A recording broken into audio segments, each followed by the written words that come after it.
मित्रों नमस्कार, स्वागत है आपका हिमालनी टीवी यूट्यूब चैनल में। मैं हूं सच्चिदानंद मिश्र। मित्रों, मैं आज एक खास विश्लेषण लेकर आपके समक्ष आया हूं। मैं बात करने जा रहा हूं कि एक बार फिर हमारे राष्ट्रपति महोदय ने ओली साहब की एक विधेयक को वापस लौटा दिया है। आखिर क्या कारण है? नेपाल की राजनीति में आज एक नया मोड़ आ गया, जबकि राष्ट्रपति रामचंद्र पौडेल ने संसद द्वारा पारित किया गया विधेयक को फिर से संसद में वापस कर दिया है। इस विधेयक पर पुनर्विचार करने के लिए उन्होंने भेज दिया है। आखिर क्या कारण हो सकता है? राष्ट्रपति ने क्यों लौटाया विधेयक को? क्या प्रधानमंत्री ओली की मोनोपोली पर ब्रेक लगाने के लिए यह किया गया है, या प्रजातंत्र की रक्षा के लिए किया गया है, या सरकार जो अपना रास्ता भटक रही थी उसको यह बताने के लिए किया गया है कि तुम सावधान रहो, तुम जनता के प्रधानमंत्री हो, तुम किसी पार्टी के प्रधानमंत्री नहीं हो। अब बार बार केपी शर्मा ओली जो प्रधानमंत्री है वो इस तरह की गलती क्यों दोहराते हैं? आज हम इसी पर विचार करेंगे कि आखिर ऐसा क्यों हुआ, क्यों रामचंद्र पौडेल ने वापस कर दिया। आपको बता दें कि संसद से पारित संवैधानिक परिषद जो कार्य, कर्तव्य, अधिकार तथा कार्य विधि संशोधन विधेयक को राष्ट्रपति का मोहर लगाने के लिए भेजा गया था, वो राष्ट्रपति महोदय ने वापस कर दिया है। अब यह बहुत बड़ी बात है पूरे देश के लिए और इवन विश्व के लिए भी। विश्व के लिए एक सबक भी है, एक शिक्षा भी है कि तुम अगर मोनोपोली करोगे तो तुम्हारे ऊपर भी कोई व्यक्ति है जो तुम पर लगाम लगा सकता है। अब मैं बता रहा हूं कि ओली सरकार पर इसका प्रभाव और बार बार होने वाली गलतियों का कारण इस कदम ने नेपाल की राजनीति में एक नया विवाद खड़ा कर दिया है। खासकर प्रधानमंत्री ओली शर्मा की सरकार के लिए राष्ट्रपति ने 5 आधारों को बताया है और उसको लेकर उन्होंने व्याख्या की है और उनको भेजा है फिर से संसद में कि तुम इस पर विचार करो। विचार में है कि जिसमें संवैधानिक प्रावधानों, समावेशिता, जनविश्वास और शासकीय स्वेच्छाचारिता को नियंत्रित करने जैसे मुद्दों पर जोर दिया गया है। आपको हम विश्लेषण यही करेंगे कि राष्ट्रपति के इस कदम का ओली सरकार पर क्या असर पड़ेगा, क्या यह गलती बार बार क्यों ओली सरकार दोहरा रही है। आइए, बिल पास हो चुका था दोनों संसद में, प्रधानमंत्री के पास गया, फिर राष्ट्रपति के पास प्रमाणीकरण के लिए भेजा गया, लेकिन राष्ट्रपति महोदय ने कहा नहीं, इससे फिर सोचिए। राष्ट्रपति पौडेल ने संविधान की धारा 113(3) का प्रयोग करते हुए विधेयक को फिरता कर दिया। उनका कहना है कि विधेयक संविधान के मूल मर्म के विपरीत है, लोकतांत्रिक मान्यताओं के खिलाफ है और शक्ति संतुलन के सिद्धांत के ठीक विरुद्ध में है। और यही कहकर उन्होंने वापस किया है इस विधेयक को। तो सवाल अब ये है कि क्या यह विधेयक ओली सरकार द्वारा संवैधानिक संस्थाओं पर कब्जा जमाने की कोशिश थी? यह विधेयक पेश करके ओली सरकार क्या चाह रहे थे कि हम लोकतंत्र को ही मुट्ठी में कर लेंगे, और इसी के तहत यह प्रयास किया गया था। आइए पूरी घटनाक्रम को कुछ बिंदुओं में हम समझते हैं। सबसे पहले राष्ट्रपति की चेतावनी थी कि लोकतंत्र और संविधान के लिए यह गंभीर संकेत है। राष्ट्रपति पौडेल ने विधेयक को फिरता करते हुए 5 गंभीर संवैधानिक चिंताएं उठाई है, जो कि बहुत ही जरूरी था। शक्तियों के विभाजन का संतुलन पर खतरा, स्वेच्छाचारिता की संभावना, निर्णय प्रक्रिया, अल्पसंख्यक प्रतिनिधित्व की मनमानी व्यवस्था, सर्वसम्मति और बहुमत सिद्धांत की उपेक्षा, संविधान और विधि शासन की स्थापना स्वेच्छाचारिता से।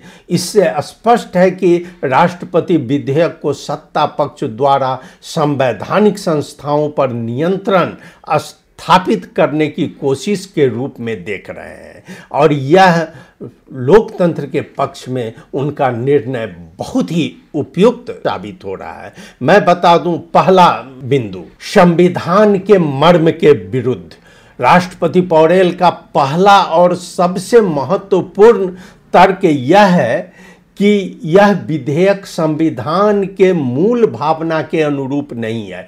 संविधान के अनुच्छेद 284 में स्पष्ट है कि संवैधानिक परिषद का गठन प्रधानमंत्री की अध्यक्षता में किया जाएगा, जो प्रधान न्यायाधीश और अन्य संवैधानिक पदाधिकारियों की नियुक्ति की सिफारिश करेगा। यह विधेयक इस मौलिक सिद्धांत के ठीक विपरीत है और मौलिक सिद्धांत पर हस्तक्षेप करता है और संवैधानिक संतुलन को प्रभावित करता है। दूसरा है लोकतांत्रिक मान्यताओं के प्रतिकूल संशोधन। राष्ट्रपति के अनुसार मौजूदा संशोधन विश्व भर की लोकतांत्रिक प्रथाओं सिद्धांतों से मेल नहीं खाता। विश्व का जो प्रचलन है प्रजातंत्र के पक्ष में, उसके ठीक विपरीत यह विधेयक पेश किया गया है। यह विधेयक संवैधानिकता की परिभाषा को सीमित कर देता है। यदि इसे लागू किया गया तो यह निर्णय प्रक्रिया कुछ व्यक्तियों के बीच में सीमित रह जाएगा और कुछ व्यक्तियों के सुविधा अनुसार संचालित होगा और लोकतंत्र पर एक बहुत बड़ा खतरा संभावना है। तीसरा है जन विश्वास और सहभागिता को अनदेखी। संवैधानिक परिषद जैसे अति संवेदनशील संस्थान में निर्णय लेने की प्रक्रिया में यदि अस्थायी सदस्य अनुपस्थित हो जाए तो केवल उपस्थित सदस्यों द्वारा निर्णय लेने की अनुमति देना जन विश्वास को कमजोर कर सकता है। राष्ट्रपति ने इस कल्पनातीत परिस्थिति की ओर इशारा करते हुए चेताया है कि यह भविष्य में जटिल संवैधानिक संकट का कारण बन सकता है। अब बताइए, जो यह 2 व्यक्ति में भी पूरे देश के जितना संवैधानिक प्रमुख है सबका नियुक्ति हो सकता है। क्या यही है प्रजातंत्र का मर्म? चौथा है आपके समक्ष कि बहुमत की अवहेलना, अल्पमत की तरजीह। राष्ट्रपति ने स्पष्ट किया कि प्रस्तावित विधेयक में यह व्यवस्था की गई है कि यदि केवल अध्यक्ष और उपलब्ध सदस्य ही उपस्थित हो तो वे संवैधानिक परिषद की ओर से निर्णय ले सकते हैं। इससे यह संदेश जाता है कि अल्पमत भी अंतिम निर्णय ले सकता है। लोकतंत्र के मूलभूत सिद्धांतों के विरुद्ध है। जहां पर बहुमत से सरकार चलती है, वहां अब ओली साहब ने जो पेश किया है उसमें अब 2 व्यक्ति जब निर्णय लेंगे तो अल्पमत से भी वो जो चाहेंगे वो निर्णय ले सकते हैं। संवैधानिक शासन बनाम शासकीय सुविधा। अब देखिए, यहाँ पर राष्ट्रपति ने चेताया है कि विधेयक में जो प्रावधान किए गए हैं शासकीय सुरक्षा और कार्य प्रणाली को संवैधानिक शासन और विधिक प्रक्रिया के ऊपर रखने की कोशिश करते हैं। उन्होंने आशंका जताई कि यह प्रवृत्ति यदि स्थापित हुई तो इससे स्वेच्छाचार को प्रश्रय मिलेगा और विधायिका की गरिमा भी प्रभावित होगी और उसके बाद होगा वही कि देश और शासक तानाशाह की ओर आगे बढ़ेगा।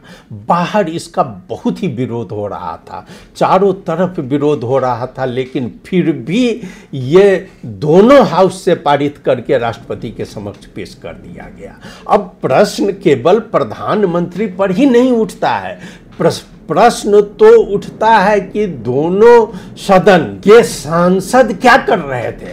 आखिर ये दोनों सांसद ने इस तरह का मोनोपोली रूपी विधेयक को क्यों पारित किया, क्यों भेज दिया राष्ट्रपति के पास? क्या ये सांसद इसको पढ़े थे या नहीं पढ़े थे? तो यह एक बहुत बड़ा प्रश्न है। राष्ट्रपति का यह कदम न केवल विधेयक के विरोध के रूप में देखा जाना चाहिए, बल्कि यह एक चेतावनी भी है कि संविधान के भीतर रहकर उसका सम्मान करते हुए कोई भी कानून पारित किया जाना चाहिए और संविधान के अंदर चलने की कोशिश करना चाहिए। इसलिए राष्ट्रपति ने यह विधेयक को फिर से वापस किया है। अब आगे एक टकराव तो हो सकता है कि ओली साहब अब क्या करते हैं, फिर इसको जैसा का तैसा ही अगर भेज देते हैं तो एक नियम के तहत राष्ट्रपति महोदय को यह विधेयक 15 दिन के भीतर पास कर देना पड़ेगा। और दूसरा, जो एक विद्या देवी भंडारी ने पहले किया था कि उस विधेयक को, नागरिकता संबंधी विधेयक को पास ही न करके, छाप ही नहीं लगाकर उसको थनका के रख दिया था, ये उपाय भी ओली साहब भी सिखाए हैं। राष्ट्रपति ने विधेयक तो लौटाया, ओली सरकार पर एक प्रकार से उनकी मोनोपोली पर तो ब्रेक जरूर लगा। अब देखना यह है कि अब ओली सरकार क्या करती है इस पर। अब यह विधेयक संसद में पुनर्विचार फिर से किया जाएगा। अगर संसद दोबारा इसे पारित करती है तो राष्ट्रपति को, जैसा कि मैंने बताया, कि 15 दिन के अंदर पारित करना होगा। तो क्या यह राष्ट्रपति का साहसी कदम है या फिर सत्ता संघर्ष की शुरुआत? आप क्या मानते हैं? क्या ओली सरकार की मंशा लोकतांत्रिक थी या फिर यह संवैधानिक संस्थाओं पर नियंत्रण चाहती थी? आप अपना राय जरूर हमको भेज सकते हैं। अगर आपको यह विश्लेषण पसंद आया तो लाइक, शेयर और सब्सक्राइब करना नहीं भूलें। मित्रों, आपने सुना, बहुत बहुत धन्यवाद। नमस्कार।